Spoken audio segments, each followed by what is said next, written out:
All right, three, two, one. Hi, everyone, and welcome to another episode of Failure Friday, where we get to talk to friends, clients, sometimes complete strangers, sometimes social media friends about failure and how it's shaped them professionally, personally, how it's made them better moms, business owners, employees, bosses. And what I found is that failure is integral to growth. And we don't talk about it enough. I'm sure you see that motivational quote every now and then on Twitter or on Instagram, but we don't talk about how it specifically has changed us and practical ways to learn from other people's mistakes, because that is the best way to avoid failure yourself, is to learn from other people's failure. You'll still have failure, but you'll have different failure. And then passing on that knowledge is just a form of love that I hope to give to people that are earlier on in their journey and themselves, and also to learn from people that I bring on here selfishly. So today we have Rita Richa, and she is the founder and executive producer of Reignite Media and podcast host of Bippity Boppity Business, and is also an avid Disney lover, which could not tell. She literally looks like a Disney princess and has Mickey Mouse behind her. So why don't you take this opportunity, Rita, to kind of give us the elevator pitch about those two endeavors and a little bit about yourself?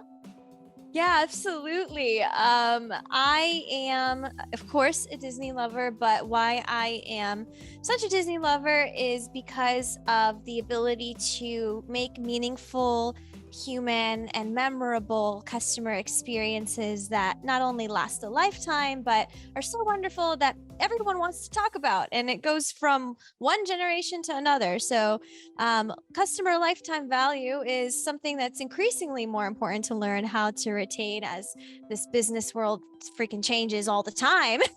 And we have all this competition. And, for me, I want to encourage people to learn how to infuse wonder in their work, how to create content that is meaningful, but has a bit of a storytelling connection to it, so they can fall in love with what they do, and also in turn create super fans for their brand, product, service, or business. And as a result of my podcast and all the work that I've learned from that, I have my own podcast production and consulting business, which is Reignite Media, where we work with you to help make your content dreams come true, whether that is podcast host coaching for interview best practices, or some production help that you need, as we all need. We got a lot of content to make and not a lot of time. That's what I'm here for. So that's a little bit about me. Specifically podcasting, because I feel like everyone and their mom has a podcast now, but it's more our generation. You don't see these older business owners, people that have business, they're having trouble pivoting into this space. Yes. I think that's a real untapped need, that niche that you're attacking. And then on top of it, you have a marketing background, I believe, right? Yes, exactly. Yes. So you can help yourself get to those people, because that's a totally different sector to market towards, right? They're not on their phones all the time like I am, or like someone who's younger than is. Yes. They're more, that's a whole different animal. So how are you targeting them? How are you getting that business out? Yeah, so for me, I am always on LinkedIn. I am posting, I am creating, and I'm often trying to make sure that I'm engaging as well too, because something that people often forget if they are overwhelmed with creating content is just the engagement aspect of how involved you can be on LinkedIn to garner attention to your page and your content.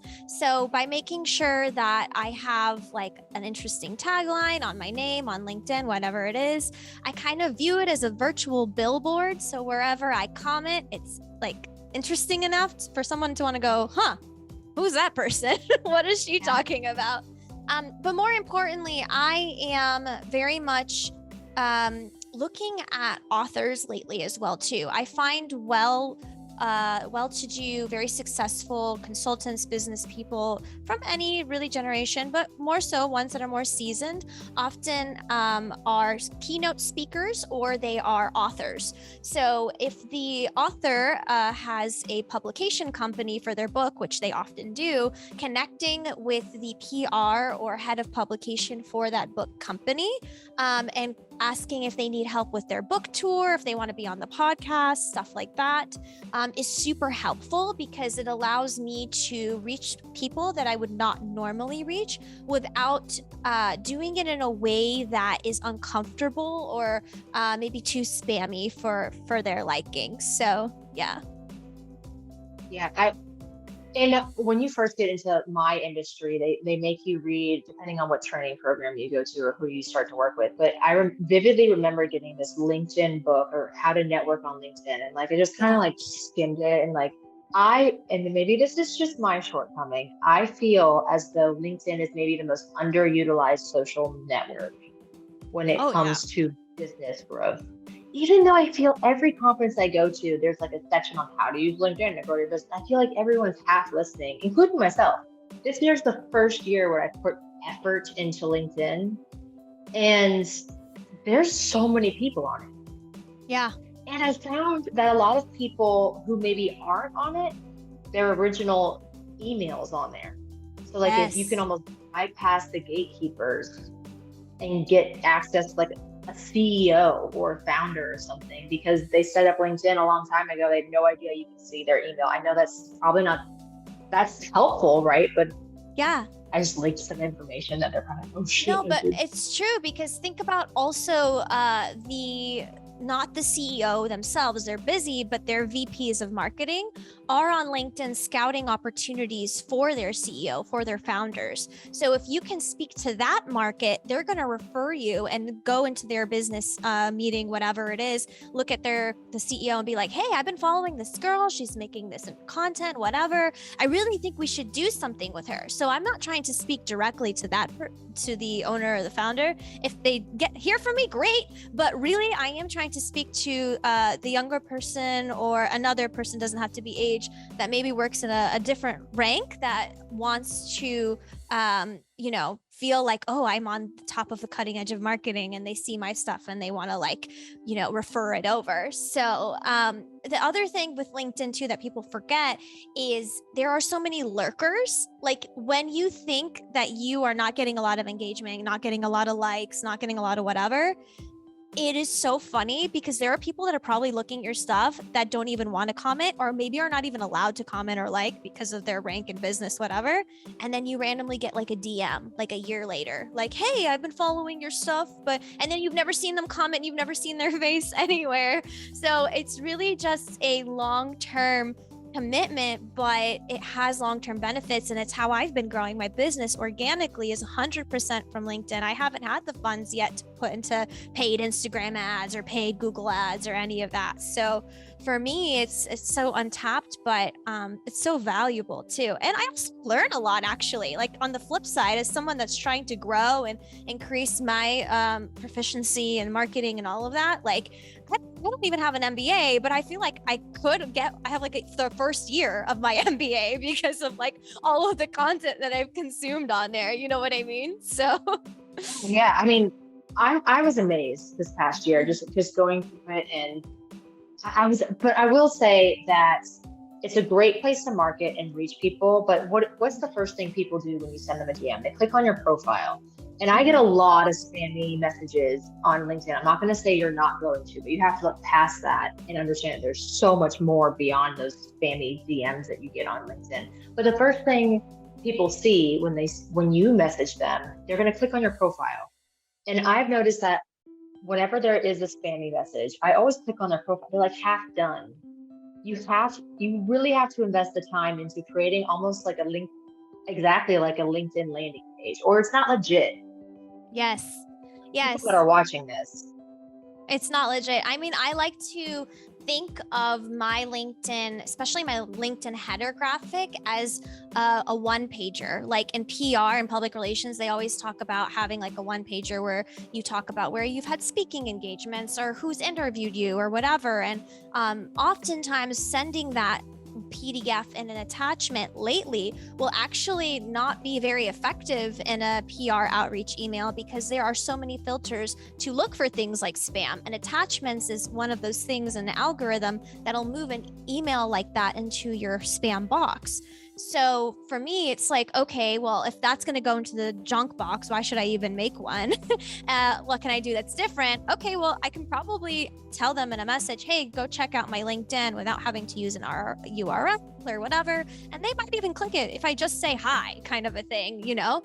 So it's like, all of the ways that we would normally do business in a traditional sense, traditional advertising, traditional marketing, need to be used in new creative ways. And that's one creative way that I kind of take that basis idea of a one pager and re-implement it into my LinkedIn profile for that reason.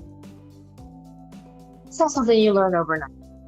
There has to be. Yeah, I learned it overnight. No, it's something you've made. Yeah. There's been mistakes. There's been mistakes like linking the wrong thing in one pagers and many emails going to spam and me like sitting up and staying up late and being like, why is this not why? You know what I mean? Mm-hmm. So you have to figure it out. And that's why everyone listening is tuning into this episode so that they don't have to sit there and be on IT calls for hours and wonder why nobody's answering their messages. I mean, there's some things you can learn from people's mistakes. And this is kind of like negating the point of my podcast, but there's some things you're just not going to learn until you screw them up yourself. There's power. I'm sure there's some clever saying to go with that, but there's power in pain in failing on your own and losing something in the process. And that's what this is built on, talking about that. So what failure in your business resulted in some form of measurable success that you would like to share? Yes. So for me, the whole crazy whirlwind of this business even starting was something that I didn't even plan for. I was very happily working at an agency for 2 years. I was a producer doing podcasting for B2B brands, and I launched over like 5 shows at the agency. I produced over 300 episodes. I loved my work-life balance. You know, they had all the PTO and the whatever. And I was forever someone that was like, I'm an intrapreneur. I even hate saying that word, but like, I don't want to be an entrepreneur. Like, I want all the benefits and like, I don't want to try, like, whatever. So I feel like you make plans and God laughs. So I feel like I said that so many times, and the universe was like, all right, miss, we're going to try to humble you a little bit. So, you know, after working there for a couple of years, this year earlier around March, there were layoffs, and it was a shocker to many of us because this was kind of before any of the more later layoffs that happened this year kind of happened in the general market business place, the world that we live in right now. But basically, you know, I had enough money to pay for 1 month's rent, and I was not really trying to be very financially safe in any way. I don't know. I've never been great at it, but I've gotten better now.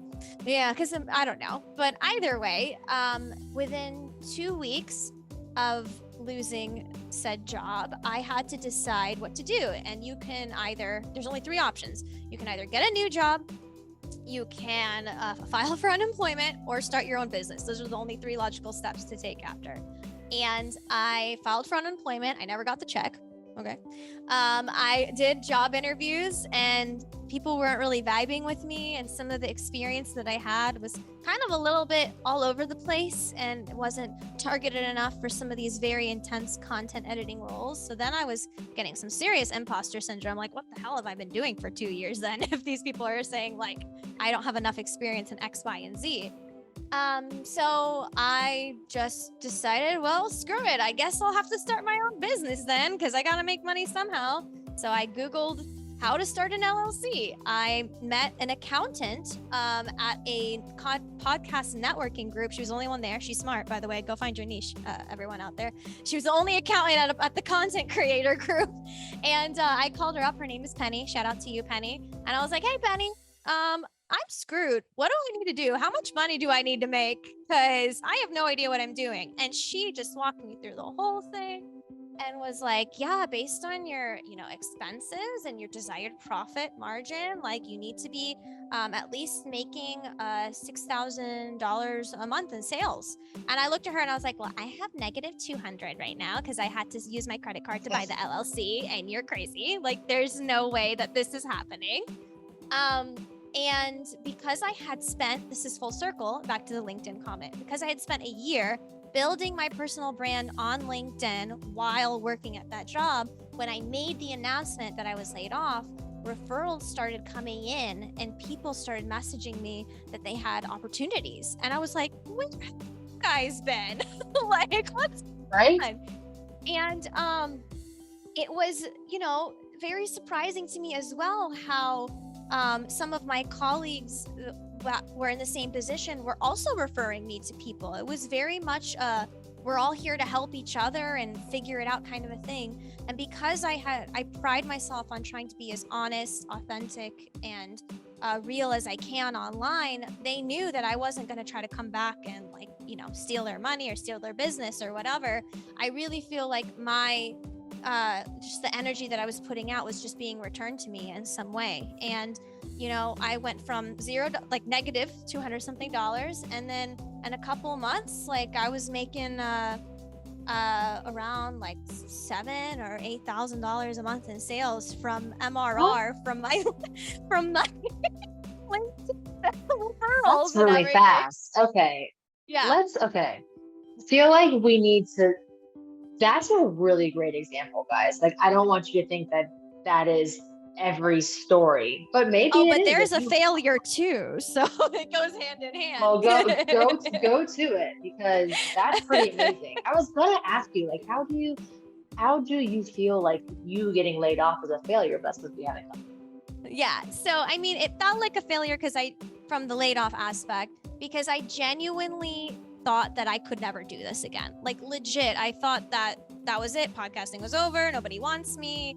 And, I've led a business before. I've had a couple of kind of managerial roles, but not really. And processes and all that jazz weren't really something I was prepared for when I fell into all of this. So the failure was I didn't really know what I was doing 100%. I knew kind of what I was doing. So I grew too quickly, and I didn't have the support systems and everything that you would need in order to sustain it. So it's not to say that I'm completely back at ground zero by any way, but I did lose a couple of opportunities because it's just my lack of ability to, in the very first 2 months of having a business, being able to understand basic things this is embarrassing to say, that I can't wait for people to tell me what to do. I have to tell them what to do, because I'm a business. I have to be consulting them. Wow, what a freaking light bulb, Rita. I say sarcastically to myself out loud now, because back then I was like, why is okay, I'll just take this money. Okay. And I haven't talked to you in a day. Haven't heard from you in 2 days, client. No biggie. I guess you don't want anything. And no, that's not how it works. And I lost an account that I was very, very excited for. I was super pumped about it. It seemed like there was so much opportunity there. But it's okay, because the leader of that company actually taught me how to properly let somebody go as a result. Not only did this person sit down and be like, hey, I can tell you're new. I still want to support you. We're gonna give you a little bit of money to help you with your career and help keep learning. Here's an extra little bonus before you go. And I just want you to know that you're gonna do great things. And I hope in the future we can work together once you've had a little more experience. And he was just so kind and so honest, and had this not a pushover way, but just this radical candor that I had not really truly experienced before in someone. It was very like nurturing, kind of like how my mom would tell me, you messed up, I'm disappointed in you, but you can do better and I'm rooting for you, kid, kind of a feeling, right? So, you know, for a while, it took me, it's still taking me a little bit of time to recover from losing the count of that size and that status, or for me, I guess, in my brain. And as a result of that, it kind of snowballed into like, okay, well, I keep trying to make systems. I don't know how to make systems. The systems are failing. I need help. I can't afford help. Who's going to find me to help? I go through 2-3 assistants, can't find an assistant. And like, it went from so like rosy, cute, fun, and like the first couple of months to being like, there's no way that I can do this. Like every day I wake up and I'm like, is this real life? Like, can we do this? Is this happening? And then I just remember all of the people that, you know, showed up for me when I was having a rough time. And it just makes me want to keep going. And in turn, it makes me want to help others who are just kind of going through this themselves and just being honest and sharing in those experiences so that I don't feel so like, you know, dumb for it, you know, because you make yourself feel like you have to know all these things, but if you've never experienced them before, then how would you know? I was just going to say that feeling of not knowing what you're doing never goes away.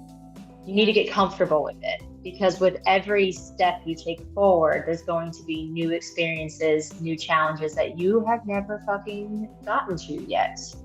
And what I would say that has helped me, because I'm in the stage where every time I get comfortable, purposefully try to take a step forward so I'm comfortable. Right now, I've done it a little bit too much, right? Like there's other things going on in my life, like my husband's in Texas. I have a 2 and a 3-year-old. I have a building a house and redoing this house. Shouldn't have done all of that at one time. But what has helped me and what continues to help me is 1, prayer, which sounds obvious. 2, joining focus groups. So I'm in a BNI referral group, which is other business owners, and then I am in a CEO focus group. And if you're not in one of every city has it, and all you have to do is Google for it if you're not in one already. And sure, you can find it on LinkedIn as well. But having a network of people who you're not trying to get as clients. If it happens, awesome. If it doesn't, fine. There are those people that are ahead of you, that are farther than you, that you can ask the dumbest questions to, and someone's going to give you advice.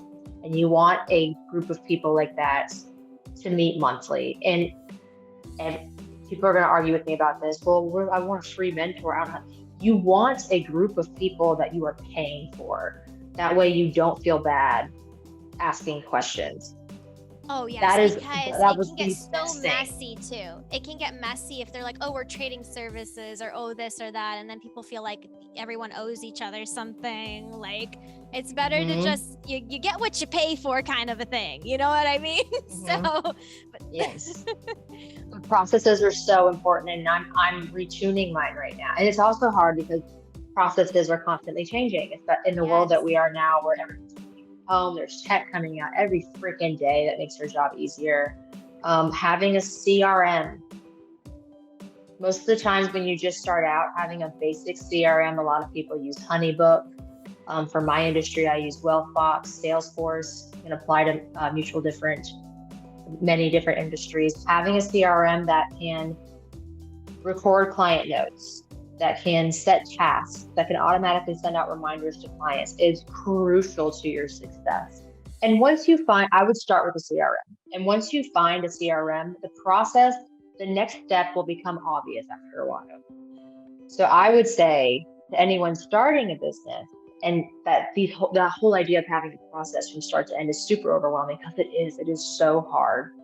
You're a unique situation where you had so much business up front. You didn't have time to wean into the next step of processes and calendaring and automating things. Yeah. I didn't have to do that at first. You did because of your brand was already there. Mm-hmm. So you had business ready to go. Most people won't have that. Most people will have to try a little harder to go from negative to positive like that. But my best advice to anyone watching is invest in a CRM. Honeybook, I believe, starts out free and then maybe goes up to like $8 a month. Do it. I think it's so important too, because you can just forget who you talk to. Like, it's just as simple as that. Like, when was my last sales touch point with this person? How do I continue to build relationship with certain people too? So it's not just like you're only messaging them when you need something out of them. Like, when I worked for BMW, they taught us this so well, like, to make sure we're reaching out on birthdays, holidays, remembering certain things, and like documenting all the little details in the CRM system. If they talked about their kid going to a soccer game, like calling them up every now and then, be like, hey, did your kid ever win that soccer game? Like, these little things go so far, and being that person that is indispensable to that client that you have. And for me, it's something I'm even more trying to think about as AI, like you mentioned, hinted at earlier, is coming into the picture, and all these automations are coming in, like the soft skills and the customer centric, customer focus, like abilities are more important now than ever, because a robot can do something for you, but a robot can't make you feel. A robot can't make you want to come time and time and time again back to you for business. It's those moments, it's those relationship moments, it's like the magic moments, for example, at Disney, that, like, you would call them, where somebody went out of their way to do something for you, but it's not possible, like you said, without any system or process in place, because you're just running around like a chicken with your head caught off trying to do the daily. You can't go above and beyond when you're just trying to do the bare minimum. There's emotional intelligence and knowing what can be automated and what you can never automate. What you can never automate. And some things that you can never automate are, depending on what business you're in. But for example, my clients will always want to meet with me. So I have quarterly meetings. They're never, at least the ones that I've developed the last 7 years, they're never going to be okay with like a doctor setup, or like you have a PA that you meet with most of the time and you might see the doctor when it's serious. My clients will never be okay with that. So I will never do that. That is something that I've accepted. I think taking a deep look at the beginning of your career and understanding, all right, this is what I hate and what I want to automate. What you hate, you hire someone to do. What you automate, or you automate it. But if you can't be automated and you hate it, you hire assistants, or you hire a processor, or you hire someone in sales. And then what you can automate, you use things like Zapier. If you don't know what Zapier is, it makes technology communicate with each other, so you don't have to go from tab to tab or app to app. That's another key piece of tech that I would say most business owners are using now. But especially in a service business like you and I are in, there's just some things that we can never delegate. Yeah, and I think to even what you're doing with this podcast, like, imagine just the AI versions of ourselves, like, talking to each other on this show. Like, there's like really only so far it can go. And I don't like to, like you're mentioning, I don't like to view tools or technology as something to be afraid of, or it's going to take my job. Like, they're just supposed to empower us to do business better and make room for the things that we actually want to do. And yeah, I mean, I'm learning. I'm definitely not there, but I'm learning. And every day I'm just trying to push myself to make a system, make a process, test something, because I am such a creative by nature, and like, it is hard for me to do any of that stuff. Yeah. But I don't like to believe the lie that I'm just a visionary or whatever and I can't implement, like, maybe to a certain extent. But I think we're all capable of doing amazing things if we put in the work, the effort, and we have the communities, like you were mentioning earlier, to help support and guide us through those processes. You said it right there. You can be a visionary and execute. It doesn't matter what side of the brain's dominant. It matters, do you know how to work hard? That's my pain. There's so many people that want to own a business. And I think that's great. That's great. But I need employees that I can depend on. I need an employee who believes in my business, and then I'm willing to take care of them so they don't leave. Like this is a mindset shift that needs to happen. It is not glamorous to own your business. It is freaking stressful.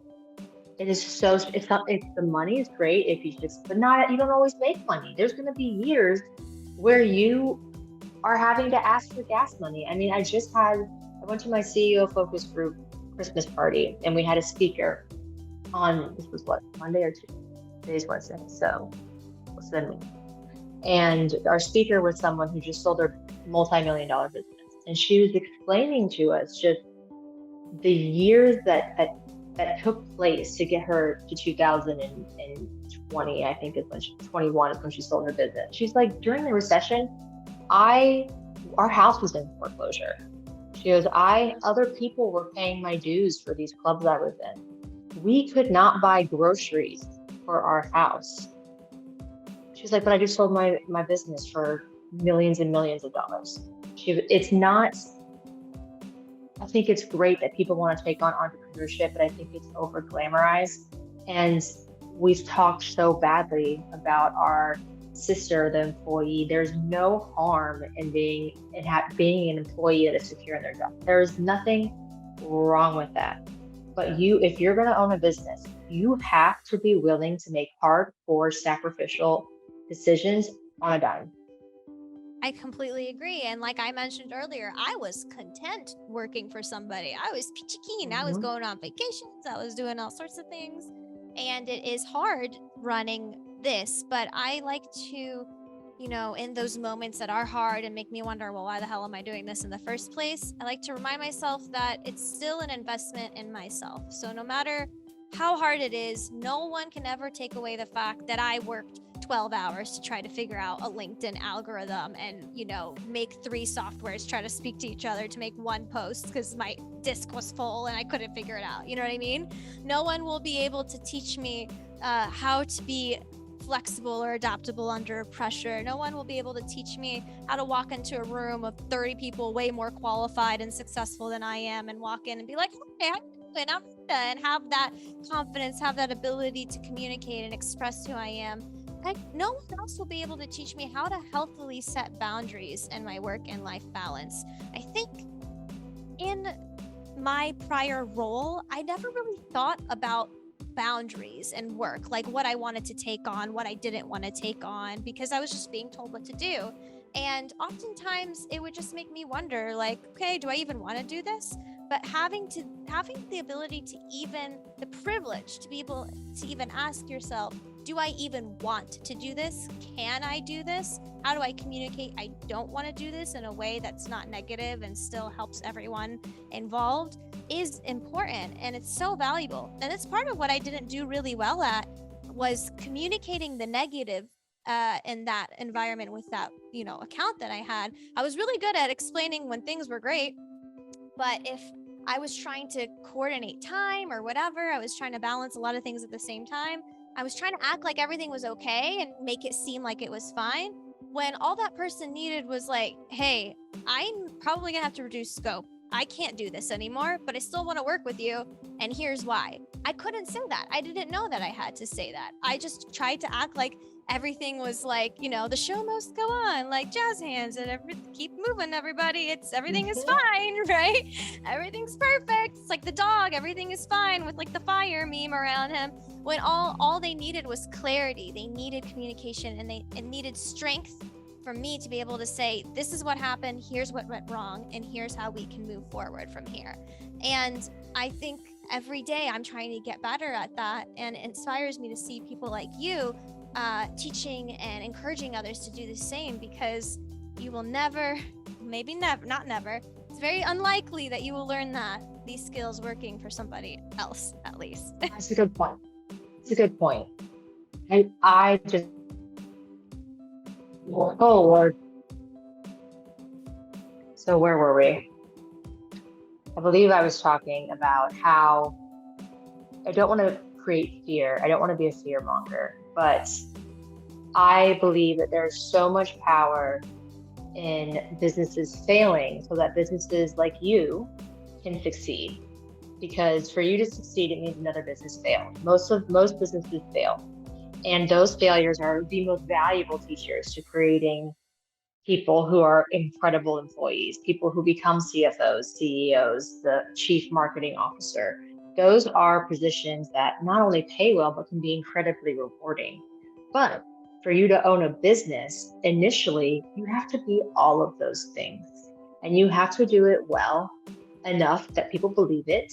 And you have to be okay with faking it until you make it and bullshitting so much of what you do when you first start a business, and this is not a bad thing, is bullshitting your way into rooms that you wouldn't be invited to. Yeah, I mean, in a weird way, isn't that kind of what manifesting is? It's like you bullshit yourself into doing the thing. Like, I don't know. You're lying to yourself every day until you believe. But like you speak it into existence in a way, like your thoughts become actions and your actions become a sequence of triggered, cause and effect that create a reality. And, if I want to sit around and be like, oh, I'm an assistant, I'm a production assistant, and I carry that energy and that kind of whatever, no one's going to take me seriously. And I'm not a production assistant, but I couldn't at first be like, oh, I own a business. Like, let's talk about the fact that even saying that I own a business was hard for me to say. I felt like I didn't. I was like, is this real life? Like, am I doing this? I don't know. And I think it comes with just not believing that it's even possible to be all those roles that you have to be, especially when you come from a place where you applied for things and didn't get said roles in those areas of business. So it really is just like the MBA of life. Like it makes me so excited to know that even if I fail, that I've learned something. And I always like to say, you have to go find your uncomfort zone, because it's there you'll find the growth and the answers that you seek. So if I'm too comfortable and things are too nice, I'd rather go find the uncomfort myself so that I don't get hit in the head with something and be like, oh, I was complacent and I wasn't ready to handle that situation. So, Absolutely. And being all of those roles is crucial, because you won't be a efficient leader or employer boss until you know how to do the foundation of those roles yourself. You don't, especially early on in your business, you don't ever want to hire someone for an integral role like processing or sales or, cold calling, unless you've done it before. One, it puts you in an incredibly vulnerable position to get taken advantage of. And two, I mean, at first you're not going to go just from 0 employees to 10. There's going to be time, you might have 1, 2, maybe 3, and there's going to be times when they're out or you're out. Everyone in the beginning has to be comfortable with this fluid job role. Looking back, that's something that I would have wanted to make more clear to my first employee, was that, hey, it's hard to write a job posting. You can't just be like, well, you have to do absolutely everything. No, you post the job, but during the interview, say, hey, I'm a small business, I'm just starting out. Are you comfortable with doing this role when I'm absent? Because the truth is, there are some people, it's a very American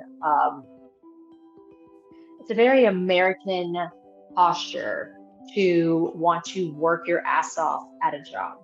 In Europe and many other countries, you go to work, you clock in, you clock out, and then you have a whole life outside of work. Work is just work. It's what pays your bills so that you can live the life you want. And that's not wrong. It's just different than here in America. But there are some people who, whatever the job posting is, that's what they're going to do. They're not comfortable doing anything else.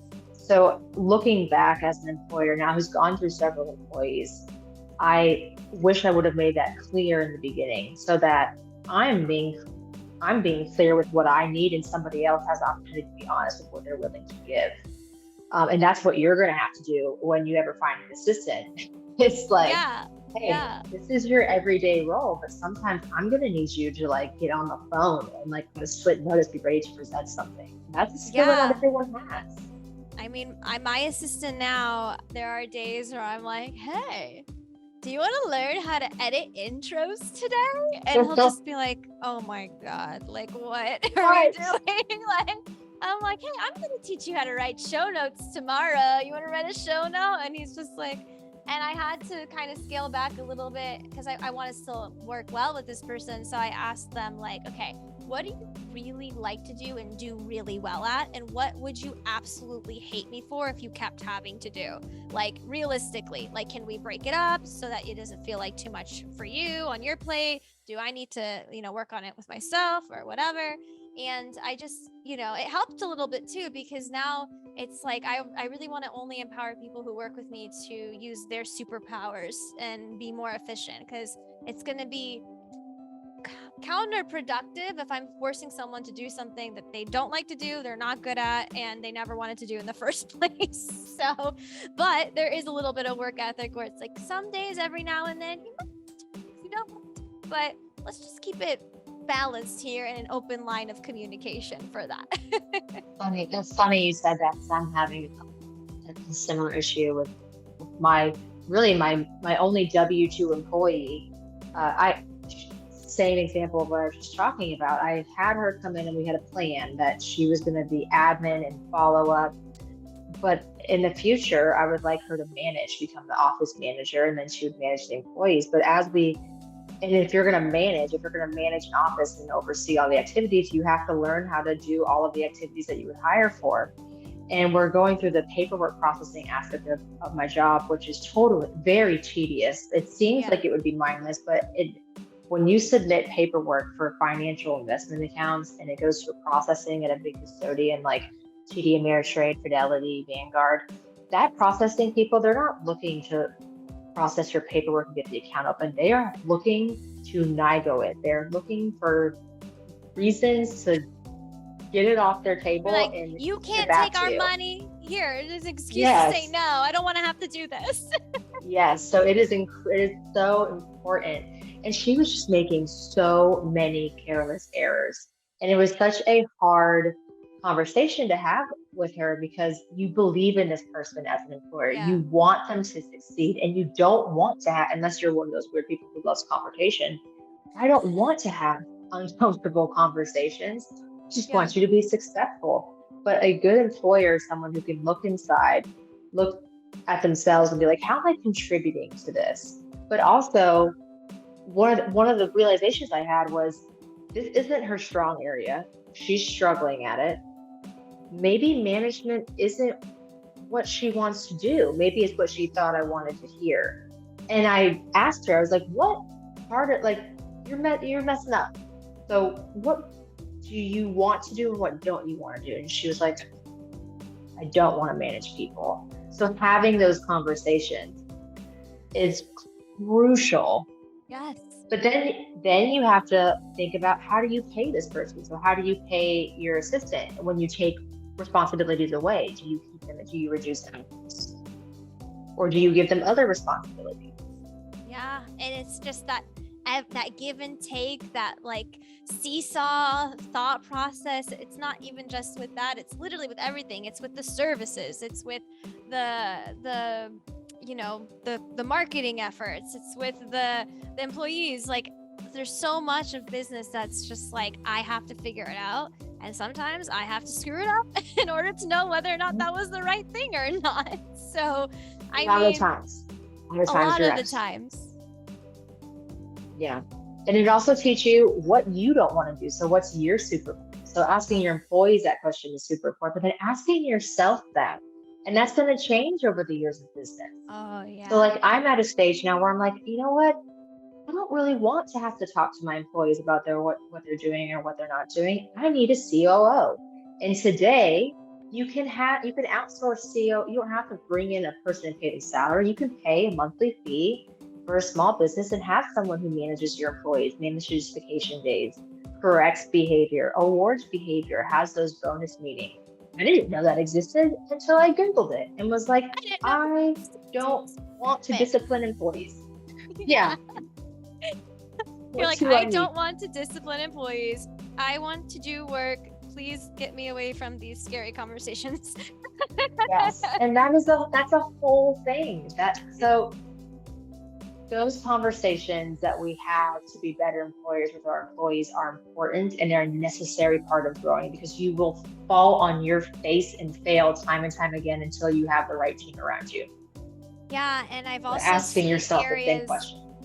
It is asking yourself the same question, because I've seen areas in myself where I realize I didn't do a good job of explaining something, or maybe I thought I knew it was best, but my assistant actually had a better idea, and I didn't take a second to listen to that alternative option or that different perspective. So leadership and management in it of itself is an art. It's a responsibility. It's something that takes time. And if you go about it in a we just have to get things done kind of doer mentality, scarcity mindset, you're not going to be successful. But if you come at it from, I like to always quote someone on my podcast. He was the VP of Magic Kingdom, and he always said that mothers make the best leaders. And I was very surprised how very forwardly and open he said that when I asked him about leadership.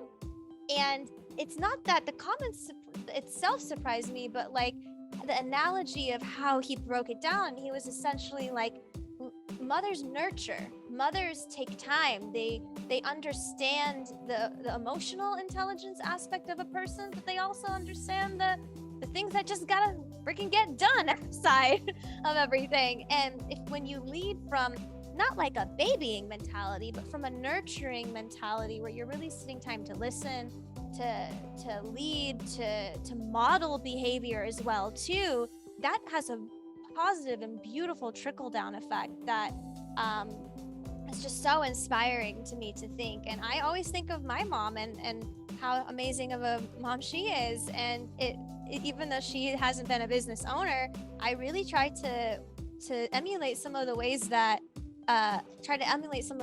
she led me in my life to what I'm doing now, because I turned out pretty all right. So if I could have just an ounce of that inspiration and kindness and leadership and business with people I work with, then I would be very happy. I'd be very proud.